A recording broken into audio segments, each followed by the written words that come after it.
আসসালামু আলাইকুম। আজ কিছু গুরুত্বপূর্ণ খাবারের কথা বলবো, যে খাবারগুলো খেলে আমরা খুব সহজে ওজন কমাতে আমাদের সাহায্য করবে এবং আমরা প্রচুর এনার্জি পাবো। এবং খাবারগুলো আমাদের আশেপাশেই আছে। সাধারণত ডায়েটিং করার জন্য আমরা এই খাবারগুলোই ব্যবহার করে থাকি। প্রথম যে খাবারটা, বাদাম। বাদামের মধ্যে খুবই গুরুত্বপূর্ণ কিছু জিনিস আছে। যেমন এটাতে অনেক হেলদি ফ্যাট। এর আগে আমি বারবার বললাম খাবারের জন্য যে ভালো ফ্যাট খেতে হবে। এটাতে প্রচুর হেলদি ফ্যাট আছে এবং এটাতে অনেক ফাইবার আছে। এটা উদ্ভিদ থেকে আসে, তাই এটাতে যে পরিমাণ প্রোটিন আছে সেই প্রোটিনটাও খুবই উচ্চমানের এবং এটা আমাদের শরীরে প্রচুর ক্যালোরি দেয়। এটা আমাদের হার্টের জন্য খুবই ভালো।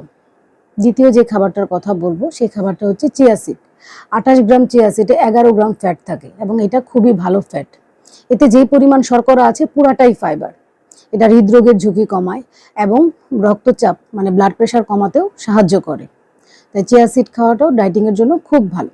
এক্সট্রা ভার্জিন অলিভ অয়েল, অনেকে ডায়েটের জন্য এক্সট্রা ভার্জিন অলিভ অয়েল ব্যবহার করতে পারেন। এটা একটু কস্টলি, যারা অ্যাফোর্ড করতে পারেন তারা খেতে পারেন, তবে এটা রান্নায় কম ব্যবহার করা হয়। এটা সাধারণত হৃদরোগীদের জন্য মানে খুবই ভালো। এটা সালাদ ড্রেসিং এর জন্য ব্যবহার করা হয়। টক দই, টক দই খুবই ভালো একটা জিনিস। এটা আমাদের হজমে সাহায্য করে এবং ওজন কমাতে খুবই সাহায্য করে।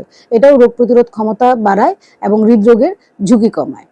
ডায়েটের জন্য আমরা সবাইকে বলি লবণটা কম খেতে। লবণ না খেলে আরো ভালো। নর্মাল খাবারের সাথে রান্না করার সময় যে লবণটা ব্যবহার করা হয় সেটুকুই যেন যথেষ্ট হয়। কিন্তু যাদের হাইপোথাইরয়েডিজম আছে তারা কিন্তু লবণটা খাবে। নর্মাল ডায়েটিং এর জন্য আমরা অনেকে পিঙ্ক সল্ট ব্যবহার করে থাকি। যাদের হাইপোথাইরয়েডিজম আছে তারা পিঙ্ক সল্টটা খাবে না, তারা আয়োডিন যুক্ত যে লবণটা আছে সেটা খাবে।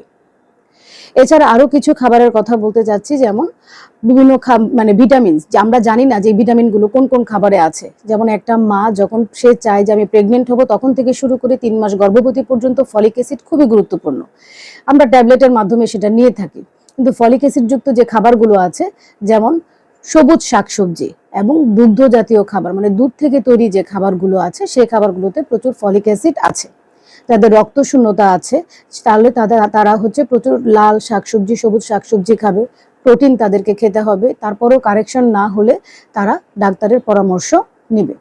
ভিটামিন ডি, একটা মেয়ের জন্য ভিটামিন ডি খুবই গুরুত্বপূর্ণ। সকাল 10টা থেকে দুপুর 3টা পর্যন্ত যে কোনো সময় 15 থেকে 20 মিনিট রোদে থাকলে ভিটামিন ডি এর ঘাটতি অনেকটা কাভার হয়ে যায়।